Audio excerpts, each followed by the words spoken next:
Hi everyone, welcome to Witches in Finland. My name is Sami Tynnys and I'm psychoanalytic psychotherapist from Finland. And I'm delighted to be here to talk to you about the history of witchcraft and witch hunts in our country. I'm going to use Finnish movies about witches as an introduction to each topic, and I will give you tips how to find these movies or make reference to similar international ones. My main focus is in how we could understand ourselves and our neighbors better through these exciting, sometimes horrifying stories. Welcome to the Witches in Finland. In my teaching, I like to use references to movies, music, and myths as I try to illustrate clinical patient cases and related phenomena. What I'm going to talk about today is Maleficium. Maleficium is a verbal curse or harmful wish of the witch.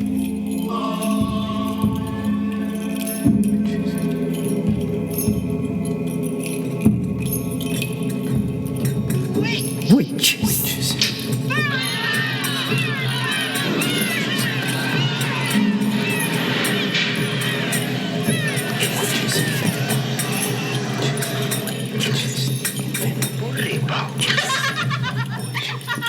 My objective today is to understand better magical thinking, the belief that one's ideas, thoughts, actions, words, or use of symbols can influence the course of events in the material world. Have you ever been in love? Have you been scared for your health? The harder you try to be purely rational, the less likely it is you will get there. This episode is divided into 3 parts. First, I will talk about Finnish witch movie Noidan Kirot, The Witch's Curse, and then I will look at more closely the term Maleficium, the curse. Next, I will present some witch trial stories from Eastern Finland and connect this to our myths and history of Finland. And finally, I will talk about psychoanalytical theories about magical thinking. In the end is also a list of literature that I have been using today. I think everybody can name some movie that starts with Witch's Curse, like one of the most memorable international movies, Horror Hotel or Superstition.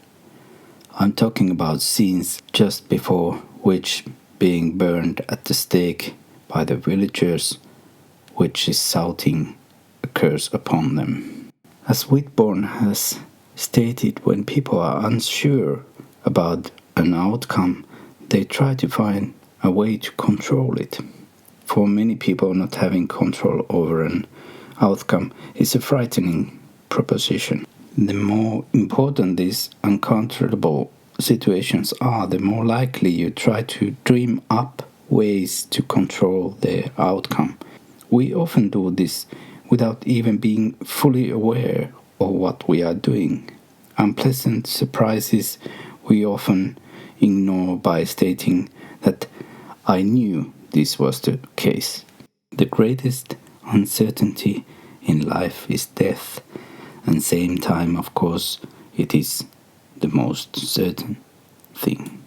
My father used to say, "Älä noidu," don't use curse words. If I was frustrated, noitua in Finnish language means using witchcraft, and noita is a witch. Noita is a very old Finnish word. Originally the word meant shaman or even healer. Curse, kiro, kirous can be wishing something awful on someone.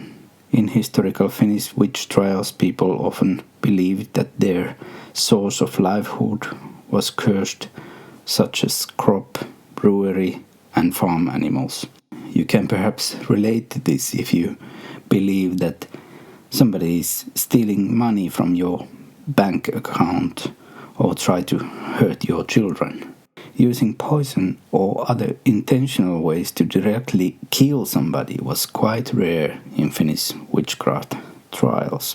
In every episode I'm going to present one Finnish movie that has something to do with witchcraft. Today's Finnish movie is Noidan Kirot, The Curse of the Witch, from the year 1927. The film is sometimes credited as being the first ever horror film in Finland. Some background history. Before Finland was invaded by the foreign countries, it was not so united, more like divided between different tribes or small kingdoms. People came from east and west.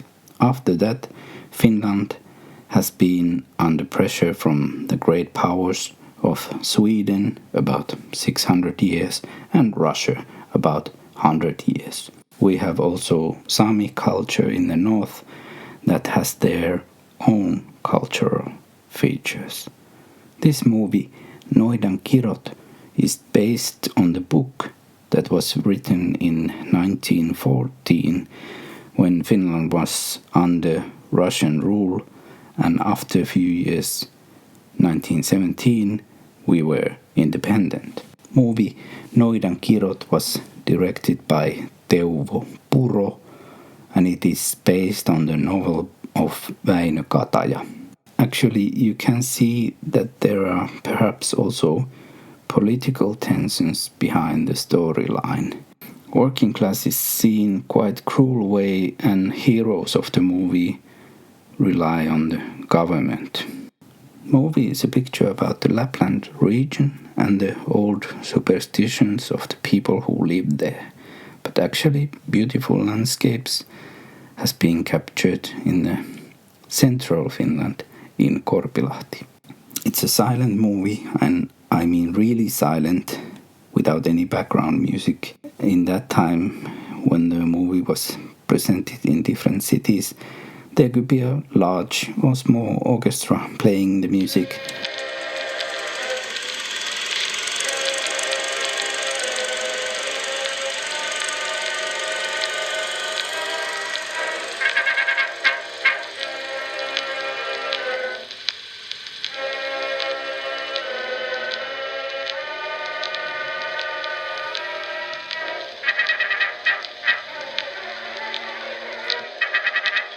You can find this movie free from the internet. Go to my Instagram or Twitter page and you will find the link to movie with the English subtitles. I recommend that you will find some music from YouTube or from your collection, for example, our national composer, Jean Sibelius, who has some great mythological themes. In the center of the movie are Selma and Simo. They are a young couple of newlyweds who are on a long travel far north to their new home in Utuniemi. There waiting for them is Mr. Simo's sister Elsa, who had become blind when she was a child. Life is very hard, and the main idea is that a newlywed couple suffer from the effects of a curse a witch put on the place they live in centuries earlier. You can even see the devil in the dream scene, but bad things in the movie are done by the people. When husband Simo is visiting his parents-in-law, sister Elsa tells wife Selma a strange story about the witch from Lapland who lived in Utuniemi called Jantukka. Jantukka created also much harm for the Finns. In the book, it is mentioned that Jantukka was so powerful witch that he could visit the underworld. This action in Finnish is called langeta loveen. That means trance, magical trip to the land of the dead. where witch can ask device to anything. During a terrible battle and before the witch was murdered, he cursed all the people in Utuniemi so that henceforth their offspring will be blind. In surrounding Utuniemi work some lumbermen. They are rough people who Mr. Simo doesn't like at all. But during Simo's absence, a terrible incident will happen. When Selma is checking their fishing nets in the lake of Veksalahti, 3 lumbermen, led by one called Fat Sakari, take advantage of the helpless woman. In the Simo's dream sequence has some very interesting details. Devil sits beside Simo in the other bed, and he had put some actual weight on his chest. Of course, in the movie, the actual rape is not shown, but Selma gets pregnant. Resemblance between Selma's boy and the rapist is very clear, and the boy has very bad habits. Selma is too afraid to tell the truth to her husband. She is afraid that Simo would kill the boy, herself, or both. In the movie and in the book are some interesting links between superstitious beliefs, the evil, and the malefic lumbermen. Lumbermen are present in many famous Finnish movies, and especially in the more recent films, usually they are presented also in very romantic way. But there is also the theme of seduction present. Parents try to protect their daughters from them. Utuniemi is seen as a kind of paradise that used to be under superstitious forces. Now it has a new thread, a cruel working class members. But it's also interesting that the original reason for bad things start to happen when the witch is captured and he was also blinded. The reason for this revenge is that this witch Jantukka has done so much bad for the Finns. So it's battle between Sami people and the Finns. Lantalaiset, that means farmers or landowners, had came to find new areas in the place where Jantukka was the leader of Sami people, so-called Tuhka Saamelaiset, Ash Sami people. That means they had settled down and are no longer nomads who follow the natural circulation of the reindeers. In the book, Jantukka was more clever and had killed all the invaders. So this was the revenge for that. This tension between Finns and Sami people is not only fiction, it was also true. In this background, the seeds of evil around Utuniemi finally will give birth in Selma's firstborn, a disorderly infant that revives terrible memories for the young couple. In the movie, the whole place and family and the coming generations are cursed, so the curse must be very powerful. Simo is trying to get rid of it by destroying the last remains of the witch's home, the stones from his fireplace, and throws them into the lake. The witch's curse is more present in the original book. What is also more present in the book is infanticide theme, accidental death of the child, and also Simo's passivity to help him. Main theme is shame and revenge. And hero Simo, after doing horrible things, decides to end this cycle. He shows Christian mercy and saves the life of the rapist. In the movie it is not so clear, but actually in the book, husband Simo does not help his bastard son, even he could, and the boy dies. However, the boy reborns in a way. The curse of the witch continues. That is all I have to say now about the movie Noidan Kirot. Go to my Instagram page, Soul Sanitarium, if you want to see this more than 100 years old movie. The concept of Maleficium provides a convenient starting point for this podcast series. Anthropologists often want to separate sorcery and witchcraft from each other. Sorcery refers to a technique, use of substances or objects, usually to the accompaniment of verbal spells or gestures with the intention to harm somebody. The source of witchcraft lies not in technique but in the person. The witch is full of destructive power. However, like Kohn 1975 has pointed out, sorcery and witchcraft often overlapped. Sorcery could be practices by ordinary person, but also by a witch.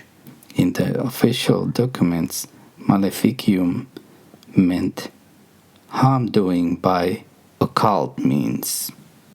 But on the contrary, Henningsen 1980s stated in his study The Witch's Advocate, witchcraft must be clearly differentiated from sorcery. Trials of wizards and sorceresses reveal that one of their most important functions was counteract the evil doings of witches. The wise man or woman was in fact a kind of witch doctor in the European folk communities. In Finland there was some government tolerance towards this you could call white magic, but in some areas nothing was accepted, and even you treated small wound with a few godly words, it was not tolerated anymore. There were more or less professional witches or even whole witch families, and they were always not so nice people. These type of witches were living in the edge of the community or were travelers.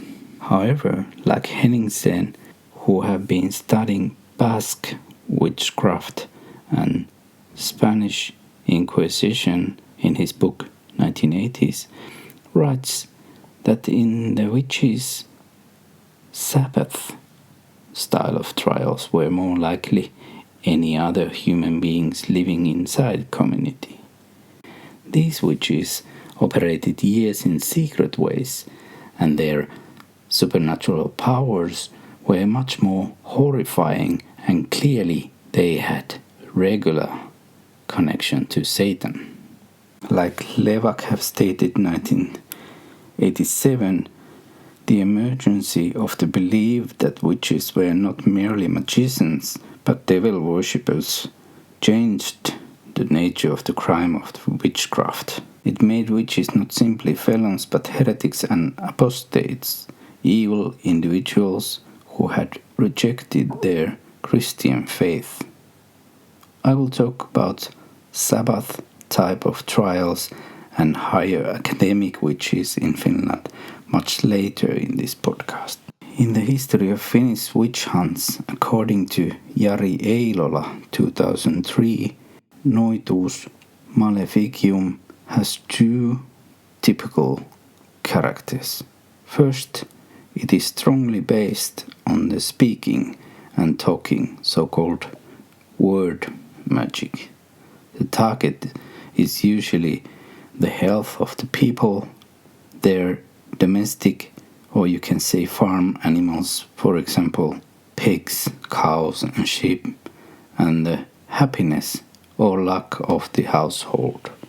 In year 1665 in Western Finland there was several observations by the other villagers that one village woman, Marketta Punasuomalainen, had talked bad about the local priest.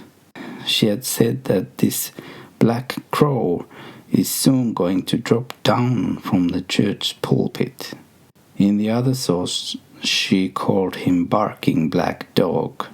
The priest sued her, and look what happened there.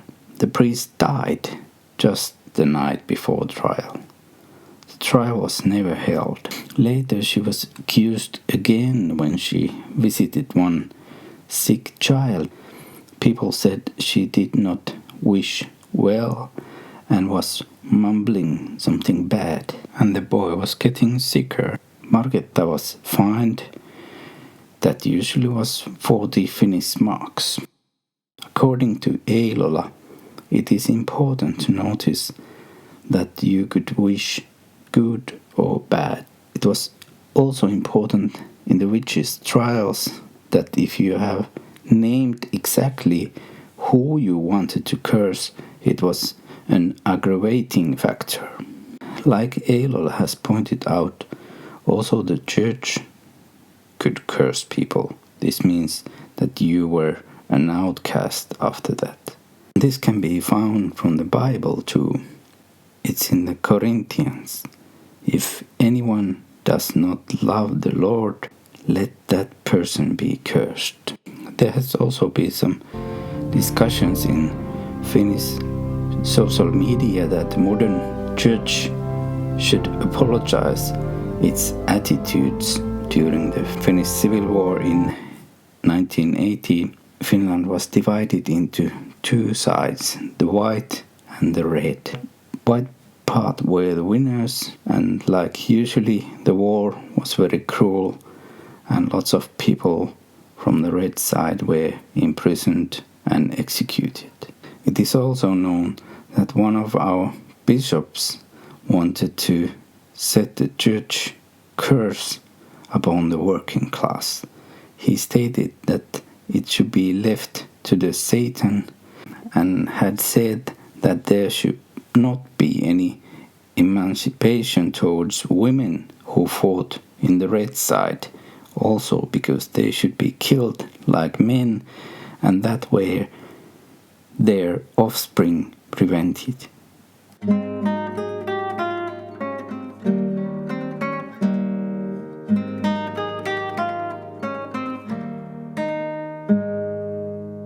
I believe that you have heard about placebo effect. Actually, you cannot say that placebo have not therapeutic value. Quite the opposite. Sometimes it has a great value. For example, if you take medicine for your headache, usually it starts to help immediately. Even it's not possible because the active substance has not yet got into your circulatory system from your stomach. Placebo means I shall please you. The opposite of the placebo is nocebo. It is a negative placebo effect. The nocebo effect is associated with the person's prior expectations of adverse effects from the treatment. Nocebo comes from Latin noceo, to harm, and it means I shall harm. Nenonen and Kervinen, 1994, have shown that, for example, in Western Finland, it was a common thing to ask help from the witch, at least in the small things. Price that was paid was quite big if the task was to harm somebody.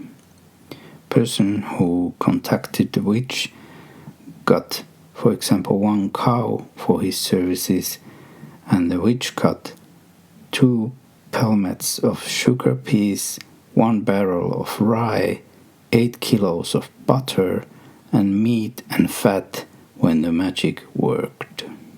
This time the crime was serious. Relatives wanted 1 man to be murdered. Punishment was also harsh. Also, they who ordered the killing were sentenced to death. In the cases of Eastern Finland, the witches were more often men than women. Usually they were fined for their curses, but sometimes the curse was enough to sentence a person to death. According to Heikkinen, in 1969, this happened in Rantasalmi.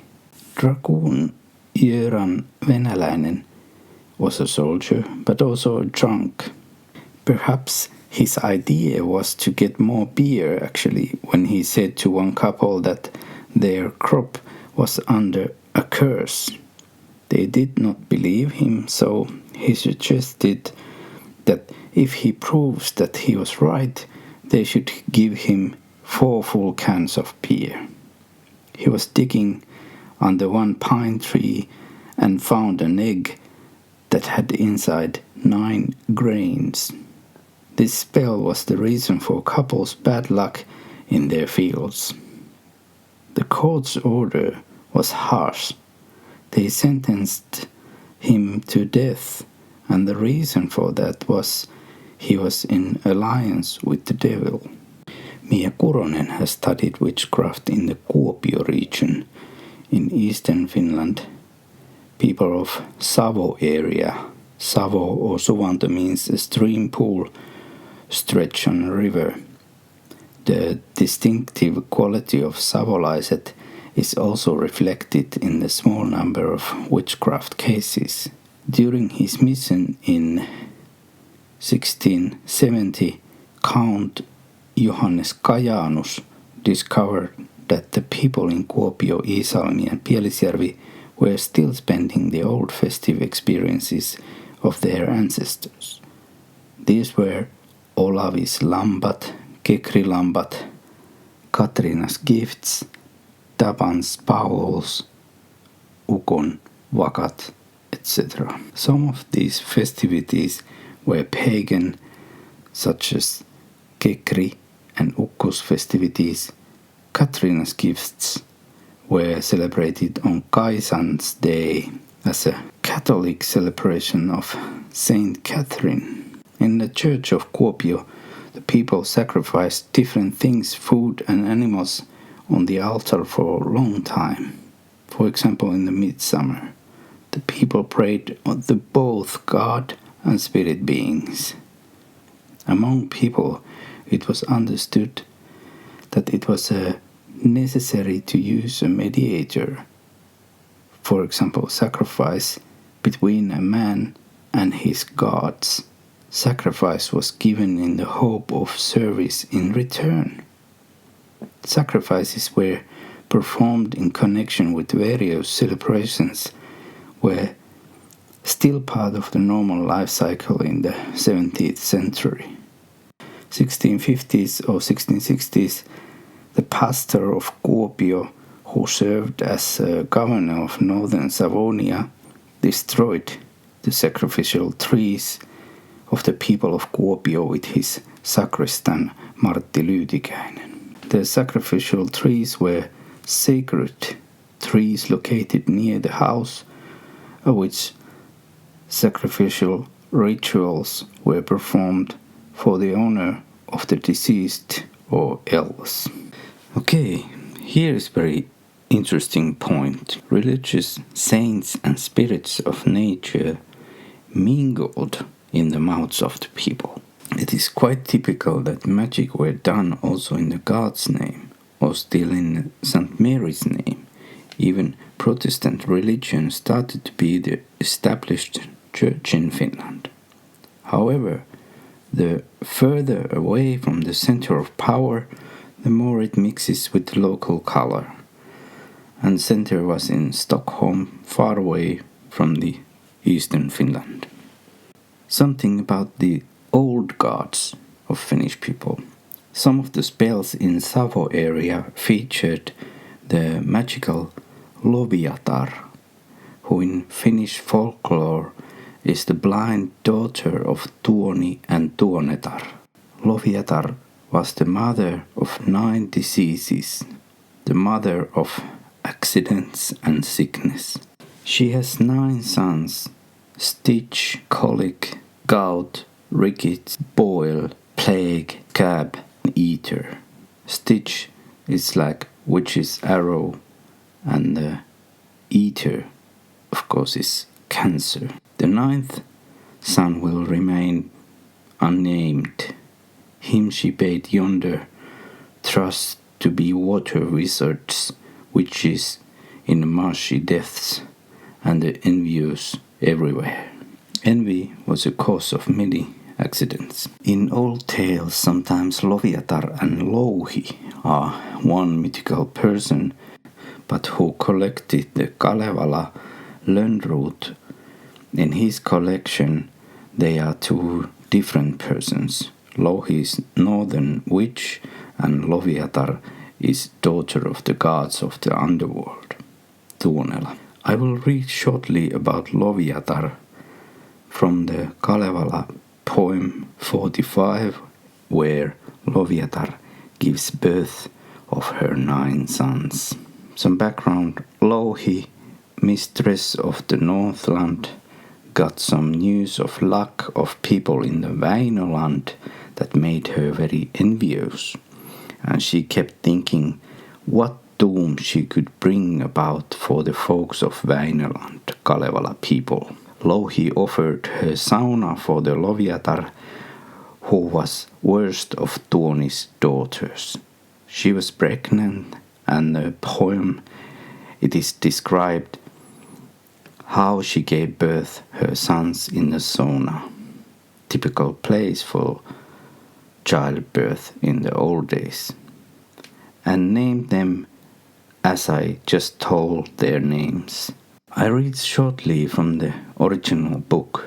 Siinä tuo paha pahennus, tuonen tyttö umpisilmä, jopa vatsansa vajenti, latoi lapsensa vihaiset, alla uutimen utuisen, teki poikoa 9, yhtenä kesäisenä yönä, yhden löylyn lyötävillä, yhden saunan saatavilla, yhdestä vatsan väestä, kohun täydestä kovasta. However, the leader of Kalevala people, powerful sorcerer, started to fight back with his magic and healed people. I will tell you more about the Kalevala in later episodes. Back to Eastern Finland and witch trials. Dean Johannes Kajanus defined the people of Kuopio as stubborn people who did not even want to repent. One way to use magic was to use cemetery mold. It was also used in Savo, but more typical in the Lapland. This is why it was called Lapland Konsti, the way of Lapland. In 1679, woman Maikko Lassin tytär Saikotar was accusing an army dragoon that he had stolen her shoes. At the beginning of the trial, woman Saikotar threw a piece of cloth under the bench of the district judge. The theft of shoes was forgotten, and the case turned into a magic trial, and she received a typical fine for punishment, 40 Finnish marks. Another trial story: 5 men and 3 women were accused of witchcraft. One woman, Riitta Utriatar, was sentenced to death, although it is not known whether the verdict was carried out. The reason was the death of a cow. Woman Utriatar confessed her guilty, and she had an attempt to compensate the owner for this loss. But this was a big mistake for her, because it was considered an indication of guilt. There is no record if she was actually killed, like the sentence was. According to Nenonen and Kervinen, 1994, in the year 1671, in the small city of Kajaani in Eastern Finland, there was a trial where wife Liisa Tapanin tytär blamed one man called Risto Antinpoika for spoiling her luck to make beer. Risto was drinking in her house and her son had stopped serving beer for him. Risto was angry and he had cursed, "Sinun brykis kuivatkoon niin kuin puu kuiva on, etten minä tästä kuivet kaupungista olutta löydä." I try to translate this freely. "Let your beer making be dry as the tree can be dry, so I cannot find any beer from this small city anymore." After this, whenever Lisa tried to make beer, it was failed. In the court also one other man remembered that same man had bring bad luck for the beer making and accused Risto for doing the same thing. Actually, this was quite typical in witch trials. Henningsen, 1980s, writes, "Sooner or later, the curse of a witch was bound to come true. It might not happen for a long time, and it was only when a misfortune had finally occurred that one realized he had been cursed." The argument was sometimes enforced from the opposite angle. After damage was done, people began to speculate about whom they had been on bad terms with, and when a witch was brought to court, all her neighbors racked their brains to remember mysterious incidents. You could say that Risto had perhaps problems with alcohol and anger management. What happened to Risto, it's lost in history. Sometimes the wandering beggars promised to protect the cattle against wolves and bears with their spells. But if the response to food and drink requests were denied, it turned into a threat with a curse against the cattle. Authorities, government wanted to stop this kind of behavior, and there were witch trials where such beggars were also accused in Eastern Finland. Let's summarize briefly what we have looked at. First, in the movie Noidankirot, we learn that if people have a lot of bad luck, they might start to believe they are cursed. It is sometimes difficult to see that people are not just good or bad. When we curse things or make spells for good luck, we are trusting outside forces more than ourselves. Also, we might see our enemies not as human beings, but more like evil creatures. We are doing often things just in case, especially when we are scared or uncertain. We have looked at witch trials in Eastern Finland and learned that beliefs are strong. It is more certain to do everything than just to rely in one thing. This was not acceptable for the church and the government. We have learned some stories about Kalevala and start to understand that magic has a lot to do with death, the underworld, and to keep the connection to the dead, who can also protect us. But it is also possible to use these forces into bad things, even in a violent way. Sometimes people use these things when they were angry or somehow rejected. Frustration led to hate and revenge. Anger awakes anger, and fairy tale jumped in to the world of reality. Crime was unreal, but the punishment was very real. I like to expand on this aspect now to psychoanalytic theory. Sometimes we have to do things just in case. Perhaps check our coffee machine. Is it off before we left the house? This is quite harmless, but if we have to go every morning in a train station to check if the particular train is in time, it can be quite life-disturbing. In psychoanalytic theory, These are known as neuroses. So we are a little bit anxious. The other example is more like compulsion. Psychotic patients can be sure that there is a conspiracy against them, or that the neighbor is sending some harmful radio waves through the floor, or there is poison in the pipes. Great fear can cause almost similar effects. This is an important point. When we are scared of something, we are more suspicious, and we start to believe that something bad can happen directly to us or our loved ones. We can also believe or hope something good might happen. If I use my birthday number in the lottery, I might have more chance to win. In the black and white thinking, we project our feelings to others and tend to split also them.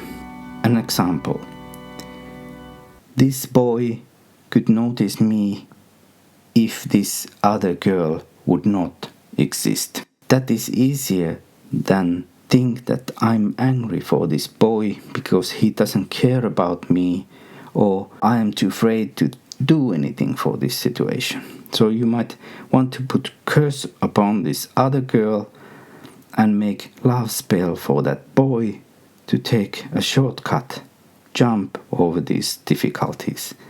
This is a process of idealization that I'm going to talk later more.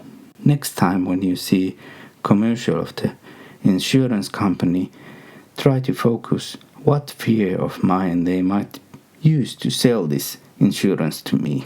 In psychotherapy, I don't and I can't free people about their beliefs, but I try to make them see their harmful ones, bringing some light to their beliefs that are unconscious. Hopefully they are on their way of healthier choices. As Mirkka Lappalainen have stated in her book Northern Witches, it is important to know that in the times of the witch trials in Finland, there were no medical doctors in the whole country. If you got sick, you had to turn to the services of the healers. Today I have started this podcast series by talking about magical thinking, the belief that one's ideas, thoughts, actions, words, or use of symbols can influence the course of events in the material world. Sigmund Freud argued that there are two fundamental forms of thought: primary and secondary process. Primary process thought is governed by the pleasure principle, whereby id-driven instinctual desires seek fulfillment without consideration of the constraints of the external world. Magical thinking, the belief that wishes can impose their own order on the material world, is a form of primary process thought. Secondary process, in contrast, is a more advanced development, resulting from the emergence of the ego, which provides rational assessments under the direction of the reality principle that allows for adaptive responses to the environment. Stay with me. Freud used this model of individual development to explain the stages of cultural development proposed by anthropologists. One of the key theories leads us into early childhood experiences. The sense of omnipotence is central to so-called the period of primary narcissism. During this period, you can say hallucinations are born. Why? You could say that this is a life-saving mechanism of illusion of mother's presence, where actually mother is absent and not there. You can relate to this by watching Jim Carrey's comedy Bruce Almighty.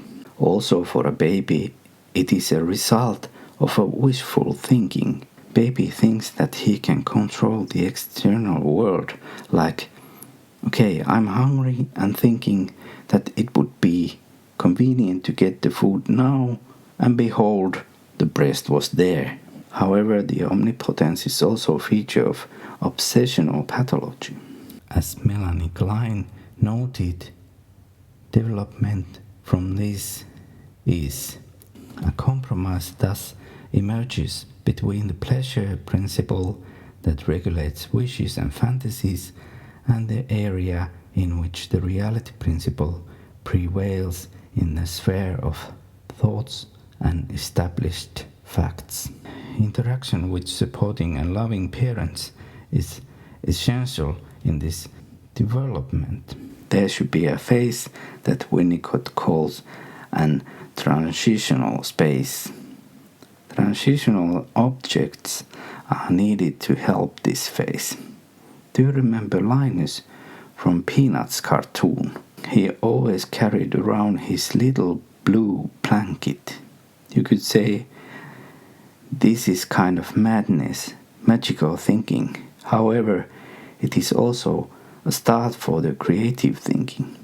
It is first creation of the child that is same time true and untrue. You could say that also in religion there is usually same time reality testing and reality acceptance. In Finland, government especially prosecuted people about practicing illegal healing, which charges came from the villagers among the people of the village. In this case, church and government usually tried to be even on the witch's side, if there was no evidence. But everything went wrong when the witches' Sabbath stories began to spread. More of this later. Thank you for listening. This was the end of episode 1. I will tell you about my sources in the end, but remember to visit my Insta page, Soul Sanitarium, and if you have some questions or comments, you can email me in soulsanitarium@gmail.com. For the next time, bye bye.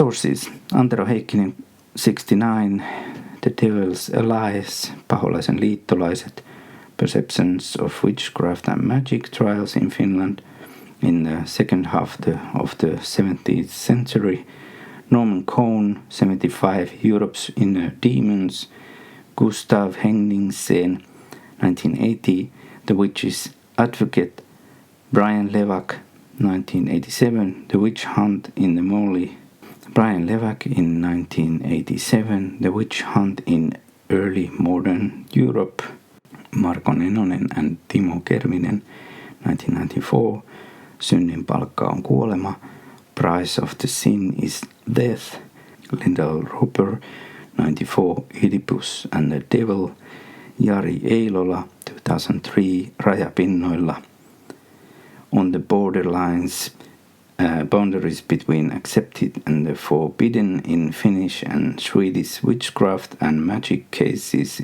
in the latter half of the 17th century, Marko Nenonen, 2007, Noita vaan Euroopassa, Witch Hunt in Europe Part 2, Miia Kuronen, 2009, Onnea tavoitellen vaaraa välttäen, Pursuing Happiness, Avoiding Danger, Folk Religious Practice and Notions of Witchcraft and Magic during the period of Pure Doctrine in the Parish of Kuopio. Leena Virtanen, 2016, Devil's Pride, Mirka Lappalainen, 2018, Northern Witches, Pohjoisen noidat, Melanie Klein, 1992, Envy and Gratitude, Finnish edition, Donald Woods Winnicott, Playing and Reality, 1971, 2017, Toivo Viljamaa, Hiidenkankaat, Muinaissuomalaisten kulttipaikat, Ancient Cult, sceneries in Finland. Elias Lönnrot collected Kalevala 1949 and supported by Oxford Words Classic Kalevala 99, translated by Keith Bosley. And finally, Susan Krauss with Born 2014, Why We Are So Superstitious.